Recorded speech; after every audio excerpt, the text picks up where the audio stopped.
Hello जय हिंद साथियों, आप सभी का स्वागत है आपके अपने यूट्यूब चैनल विनर्स क्लासेस पर। तो चलिए इस वीडियो में हम देखने वाले हैं आपकी आगामी परीक्षा जो CISF हेड कांस्टेबल ASI और आपकी ट्रेड्समैन की जो परीक्षा लगी हुई है 30 और 31 अक्टूबर को, उनमें किस तरह की हिंदी आएगी, किस तरह की मैथ आएगी और किस तरह की रीजनिंग और GS आएगी। ये देखिए रियल पेपर है जो कि CBT वेस्ट हुआ था। और ये मैं आपको बता दूं किसका पेपर है, तो ये पेपर है VSF हेड कांस्टेबल का। तो कहीं ना कहीं ये CISF हेड कांस्टेबल और ये VSF हेड कांस्टेबल दोनों का मिला जुला सेम पेपर रहने वाला है, क्योंकि सिलेबस भी लगभग सेम है। तो यहाँ पर हम देखेंगे हिंदी को, हिंदी किस लेवल की रही थी, कहाँ से किस टॉपिक से प्रश्न पूछे गए थे। तो चलिएगा स्टार्ट करते हैं वास्तविक पेपर के साथ में। पहला प्रश्न यहाँ पर पूछा गया था, निम्नलिखित में से गरल का विलोम होगा। गरल का विलोम होता है सुधा। गरल किसका पर्यायवाची है, तो आप कहेंगे विष का पर्यायवाची है। गरल किसका पर्यायवाची है, विष का पर्यायवाची। ऐसे भी पूछ सकता है, बताइए गरल का पर्यायवाची क्या होगा, तो आप कहेंगे विष। लेकिन यहाँ पर पूछा है विलोम और गरल का विलोम कहेंगे तो सुधा। सुधा किसका पर्यायवाची है, तो सुधा आप कहेंगे अमृत का। किसका पर्यायवाची है, सुधा पर्यायवाची है अमृत का। तो ऐसे भी प्रश्न पूछा जा सकता है। तो पहले का आंसर होगा हमारा ऑप्शन नंबर डी। आगे बढ़ेंगे प्रश्न नंबर 2 पर।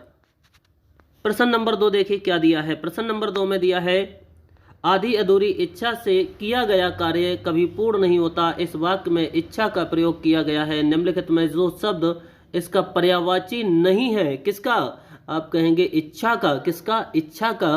तो इच्छा का क्या पर्यायवाची नहीं है वह आपको बताना है। तो देखिए चाह, चाह का मतलब इच्छा ही होती है, इप्सा भी इच्छा ही होती है, अभिप्सा भी इच्छा ही होती है और अभिलाषा भी इच्छा ही है। तो इनमें से कौन सा है, मोह, मोह मद, ये क्या है, आपकी इच्छा के पर्यायवाची नहीं है। तो चलिए आगे बढ़ेंगे प्रश्न नंबर 3 पर। प्रश्न नंबर 3 में दिया है, निम्नलिखित में से कौन सा शब्द तद्भव है। कौन सा शब्द तद्भव है। अगर आप चाहेंगे तो तत्सम और तद्भव के ऊपर मैं एक ट्रिक बना दूंगा, क्योंकि आपके पेपर में एक या दो आपके तत्सम तद्भव देखने को मिलेंगे। तो यहाँ पर जो आंसर होगा वह क्या होगा, वहन होगा। यहाँ पर देखिए हम ट्रिक बता देंगे आपको तत्सम और तद्भव की क्या ट्रिक होती है, उसके माध्यम से आप आसानी से पहचान सकते हैं। लेकिन अगले वीडियो आपके लिए इसका मिल जाएगा। अगर आप कमेंट में लिखेंगे, अगर आपको तत्सम तद्भव का वीडियो चाहिए तो मैं दे दूंगा। और साथ में आपको चैनल भी सब्सक्राइब करना ही होगा, तभी हम अगला वीडियो लेकर आएंगे। आगे देखिए यहाँ पर, स्वर्ग प्राप्त में कौन सा समास है। तो यहाँ पर आपको समझने वाली बात यह है, अपादान तत्पुरुष, करण तत्पुरुष। देखिए आपको जो तत्पुरुष समास दिया है, ये प्रश्न जो पूछ लिया यहाँ पर, ये कठिन प्रश्न हो गया। क्यों, क्योंकि यहाँ पर सबके सब ऑप्शन है वो तत्पुरुष के हैं। अगर अलग ऑप्शन होते तो ये आसान होता। अब आपको आना चाहिए क्या, समास विग्रह। स्वर्ग प्राप्त का समास विग्रह क्या होगा, तो आप कहेंगे स्वर्ग को प्राप्त। क्या कहेंगे, इसका समास विग्रह करेंगे तो कितना आएगा, स्वर्ग को प्राप्त, स्वर्ग को प्राप्त। और स्वर्ग को प्राप्त जो शब्द है, यहाँ पर को आया और को विभक्ति किसमें आती है, कर्ता ने कर्म को। तो यहाँ पर आंसर हो जाएगा कर्म तत्पुरुष। उम्मीद करते हैं आप समझ पा रहे होंगे। आगे बढ़ते हैं नेक्स्ट प्रश्न पर। प्रश्न नंबर हमारा 5 होगा। प्रश्न नंबर 5 में देखिएगा क्या कहा है, राम कहानी में कौन सा समास है। तो आप देख रहे हैं समास का एक प्रश्न ऊपर पूछा था, फिर से दोबारा से प्रश्न पूछ लिया है। राम की कहानी, कर्ता ने कर्म को, का की के, ये कहा जाएगा तुम्हारा क्या आ जाएगा, राम की कहानी। तो यहाँ पर संबंध तत्पुरुष भी दे सकते हैं। तो यहाँ पर आंसर आ जाएगा आपका क्या, तत्पुरुष। क्योंकि आपसे केवल तत्पुरुष दिया है तो हमें ज्यादा सोचने की जरूरत नहीं है। द्वंद्व होगा नहीं, अव्ययभाव होगा नहीं, द्विगु होगा नहीं, क्योंकि द्वंद्व में क्या होता है, दो विलोम शब्द आते हैं। अव्ययभाव में क्या होता है, एक स्टार्टिंग में उपसर्ग आता है। और द्विगु समास में क्या होता है, गिनती वाले शब्द आते हैं। लेकिन यहाँ पर क्या होगा, तत्पुरुष, क्योंकि राम की कहानी। आगे बढ़ेंगे अगला प्रश्न। प्रश्न नंबर कौन सा हमारा, 6। प्रश्न नंबर 6 में देखेंगे, अपनी नींद सोना, अपनी नींद जागना, लोकोक्ति का अर्थ निम्न में से कौन सा है। ये लोकोक्ति जो पूछी गई है ये आपको कंफ्यूज कर देगी। अपनी नींद सोना, अपनी नींद जागना, यहाँ पर एक है पूर्ण स्वतंत्र होना और दूसरा यहाँ पर है निकम्मा होना। ये भी आंसर आपका दिमाग जाएगा इस पर, किस पर, सॉरी बेपरवाह होना, बेपरवाह पर भी आपका दिमाग जाएगा। और निकम्मा होना भी, ये लगभग लगभग ऐसा प्रश्न है जिसमें ऑप्शन है वो बहुत ज्यादा नजदीक है।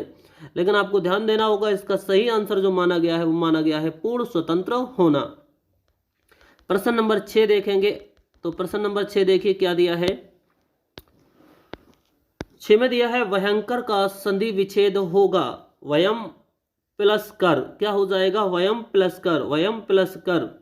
तो ये माँ है वो किस में, अनुस्वार में बदल जाएगा हमारा। आगे बढ़ेंगे, माँ किस में बदल जाएगा, अनुस्वार में। ये आप संधि पढ़ लेंगे थोड़ा सा। आगे देखिए, कौन सा विकल्प बात और बात युग्म का सही युग्म है, अर्थ युग्म वाला यानी सही अर्थ देता है। तो आपसे बात का मतलब होता है मेरे दोस्त वायु, और बात का मतलब होता है हवा। तो वायु यानी हवा, और क्या है, वचन। एक बात का मतलब जो स्टार्टिंग में लिखा है उसका मतलब होता है वायु, और बात का मतलब जो आप बात कहते हैं, कथन, कही गई बात, वो बात यानी वचन। तो यहाँ पर आंसर हो जाएगा हवा। और वैसे स्टार्टिंग से भी पहचानेंगे तो थोड़ा सा हवा में 2 ऑप्शन दिए हैं, तो हालांकि बात का अर्थ कभी भी रोग नहीं होता। तो उम्मीद करते हैं आप समझ गए होंगे बात का अर्थ क्या होता है। बात का अर्थ होता है हवा, जब यहाँ पर क्या आ जाए, वह आ जाए, और यहाँ पर वाह आएगा तो इसका मतलब हो जाएगा वचन। ये आसान था, आप पहचान लेंगे। समश्रुति, इसे बोलते हैं समश्रुति भिन्नार्थक शब्द। ये दोस्तों आप पढ़ के ही जाना। आगे देखो, आगे दिया है निम्नलिखित वाक्यांश के लिए सार्थक शब्द का चयन कीजिए जो विधि या कानून के विरुद्ध हो। तो वो क्या कहलाएगा, अवैध कहलाएगा। ये क्या आया, तो ये आप समझेंगे क्या आया। तो यहाँ से आप सिलेबस भी अपना डिसाइड कर सकते हैं। ये हो गया तुम्हारा वाक्यांश के लिए एक शब्द, क्या हो गया, वाक्यांश के लिए एक शब्द। तो अवैध, जो विधि के अनुसार ना हो, विधि या कानून के विरुद्ध हो या अनुसार ना हो, तो वो क्या कहलाएगा, अवैध। और जो विधि के अनुसार हो उसका अर्थ आप कमेंट बॉक्स में दीजिएगा। जो विधि के अनुसार हो वो क्या कहलाएगा। आगे, विल्ली छत पर चढ़ गई, तो यहां पर क्या आ जाएगा, ऑप्शन पर। यहां पर क्या आ जाएगा, पर। ठीक है, विल्ली छत चढ़ रही है, कहां चढ़ रही है, पर चढ़ रही है, मैं थोड़ा ही। जब किसी के ऊपर जाते हैं तो वहां पर हम क्या यूज करते हैं, पर यूज करते हैं। क्या करते हैं, पर यूज करते हैं। आगे बढ़ेंगे, कनक का अनेकार्थी शब्द नहीं है। कनक का अर्थ सोना होता है, कनक का अर्थ गेहूं भी होता है और धतूरा भी होता है। कनक कनकते सौगुनी मादकता अधिकायता खाए बोराय बाप आए बोराय, ये क्या है आप सभी को पता है। और इसका अलंकार आप कमेंट बॉक्स में बताएंगे। मैंने एक उदाहरण बोला, कनक कनकते सौगुनी मादकता अधिकाय, वाह खाए बोराय और वाह पाए बोराय। तो कनक का क्या अर्थ हो जाएगा, कनक का अर्थ सोना भी होता है, कनक का अर्थ गेहूं भी होता है, कनक का अर्थ धतूरा भी होता है। कनक का क्या अर्थ नहीं होता, आप कहेंगे रेड़ू नहीं होता। क्या नहीं होता है, रेड़ू नहीं होता है कनक का अर्थ। आगे समझेंगे। अगला प्रश्न, प्रश्न नंबर 12, पावक का सही संधि विच्छेद है। तो पौधन अक, पौधन अक, इसका क्या हो जाएगा, संधि विच्छेद हो जाएगा। अगला प्रश्न नंबर 13 दिया है, दिन दूनी रात चौगुनी प्रगति हो रही है। वाक्य में रेखांकित अंशों में संख्यावाचक विशेषण का कौन सा प्रकार रहते हैं। आपसे पूछ लिया, यहाँ पर क्या पूछ लिया, विशेषण पे पूछ लिया। क्या पूछ लिया आपसे दोस्तों, विशेषण पूछ लिया। तो कौन सा विशेषण है, जहां गुणी की बात की जाए वहां क्या आवृत्तिवाचक होता है। कौन सा, आवृत्तिवाचक विशेषण है, क्योंकि यहाँ पर गुणी की बात आ रही, 4 गुणी, 10 गुणी, 5 गुणी, जहां भी गुणी की बात आएगी वो क्या हो जाएगा, आवृत्तिवाचक विशेषण हो जाएगा। आगे बढ़ेंगे, अगला देखेंगे प्रश्न नंबर 14, मुहावरा अंधे को दिया दिखाना। अंधे को दिया दिखाना क्या है, व्यर्थ का काम करना। जो व्यक्ति अंधा है उसे दिखाई क्या देगा, चाहे आप दिया क्या उसे पूरे सामने, उसके सामने सूर्य रख दीजिए तब भी उसे कुछ नहीं दिखाएगा। अर्थात यहाँ पर हो जाएगा व्यर्थ का कार्य करना। सहायता करना बिल्कुल नहीं होगा, क्योंकि उसे तो दिखाता ही नहीं, चाहे आप दीपक दिखाएं चाहे कुछ और दिखाएं। अगला प्रश्न, निम्नलिखित विकल्पों में से कौन सा विकल्प अतरंग शब्द का विलोम है। अतरंग का विलोम है, अतरंग का होगा अंतरंग। अंतरंग का मतलब हो जाएगा बहिरंग। क्या हो जाएगा, अंत का मतलब आंतरिक और वही का मतलब बाहरी। अंत का मतलब होता है आंतरिक और वही का मतलब बाहरी। तो अंतरंग यानी आंतरिक रंग और वही रंग का मतलब बाहरी रंग। उम्मीद करते हैं समझ पा रहे होंगे आप। आगे बढ़ते हैं,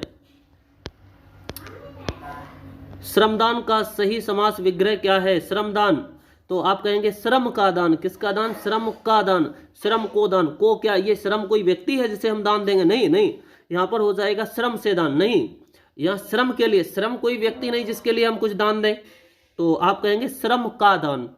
तो हम किसका दान करेंगे, श्रम का दान। आगे बढ़ेंगे, अगला आपका आ गया पैराग्राफ। क्या आ गया, पैराग्राफ। और यहाँ पर से आपको प्रश्न छांटना है। क्या छांटना है, नगर हमारा प्राकृतिक निवास स्थान नहीं है, तो यहाँ पर पहले आप देखिए, जब भी आपको पैराग्राफ कॉम्प्रिहेंशन मिलेगा तो इसे करने का एक बेहतरीन तरीका मैं आपको बता देता हूँ। तरीका क्या होना चाहिए? तरीका ये होना चाहिए कॉम्प्रिहेंशन के लिए कि आप क्या करें, सबसे पहले उस कॉम्प्रिहेंशन के लिए पढ़ें। किसके लिए पढ़ें? कॉम्प्रिहेंशन से पहले उन प्रश्नों को पढ़ें जिनका जवाब आपसे पूछा गया है। तो आप पहले प्रश्न पढ़ें, उसके बाद में इस कॉम्प्रिहेंशन को पढ़ें। दिया है गद्यांश में मानव का प्राकृतिक निवास स्थान किसे बताया गया। अब आपकी नजर कहाँ होना चाहिए? प्राकृतिक निवास स्थान जहां भी आएगा वही हमारा आंसर हो जाएगा। तो देखिए हम यहाँ पर आगे बढ़ते चले जाएंगे। निवास स्थान नहीं है, प्राकृतिक स्थान निवास नहीं है। आगे देखो, नगरों में निवास कर लिया, ये यहाँ से बढ़ते चले जाओगे तो कहीं ना कहीं आपको मिलेगा मनुष्य बने हमारे, इस तरह से ये देखो यहाँ तक आगे बढ़ेंगे तो प्रकृति की गोद छीनकर अपने तपे बिन, तो यहाँ से हमारा आंसर जो निकलेगा यहाँ पर ही निकल आएगा। कहाँ निकल आएगा? यहाँ पर। तो क्या कहेंगे? प्रकृति की गोद। क्या बताया है? प्रकृति की गोद। ऐसे अगले प्रश्न पर जाएंगे। अगला प्रश्न देखिए, तो प्रकृति की गोद, प्रकृति जहां भी आया मैंने कहा प्राकृतिक और प्रकृति आएगा, वहीं से आंसर मिल जाएगा। आगे बढ़ेंगे अगले प्रश्न पर। प्रश्न नंबर हम कौन से पर चलेंगे? गद्यांश का प्रश्न 2 है, वैसे प्रश्न नंबर कौन सा होगा? हमारा होगा 18। कौन सा होगा? 18। 18 में दिया है गद्यांश में हमें संदेश मिलता है। तो इससे जब गद्यांश आप एक से अधिक बार पढ़ेंगे तो आपको आसानी से समझ में आ जाएगा। तो किसका संदेश मिलता है? प्रकृति के निकट रहने का, प्रकृति के निकट रहने का। आगे देखो, क्योंकि वहाँ गोद की बात की गई है, हमें कहाँ रहना चाहिए? प्रकृति की गोद में। तो ये प्रकृति के निकट के लिए दर्शाता है, प्रकृति की गोद। देखिए यहाँ से निकटता का बोध आपको हो जाएगा। आगे बढ़ेंगे तो इसमें प्रश्न में दिया है नगरों में निवास का कारण है। क्या कारण है? यहाँ पर देखिए, मनुष्य काम धंधे की आवश्यकताओं और इच्छाओं से हमने नगरों में निवास कर लिया। तो हमें पता चल गया काम धंधे की आवश्यकता। क्या है? काम धंधे की आवश्यकता। आगे बढ़ेंगे अगला प्रश्न, प्रश्न नंबर हो जाएगा हमारा 19। तो प्रश्न नंबर 19 में क्या दिया है? जो सदा व्यापार के नशे में लीन हो। किसके? जो सदा व्यापार के नशे में लीन हो वो क्या कहलाएगा? तो यहाँ पर आंसर यहीं से मिलेगा, विशाल जगत से पृथक होते जाते हैं।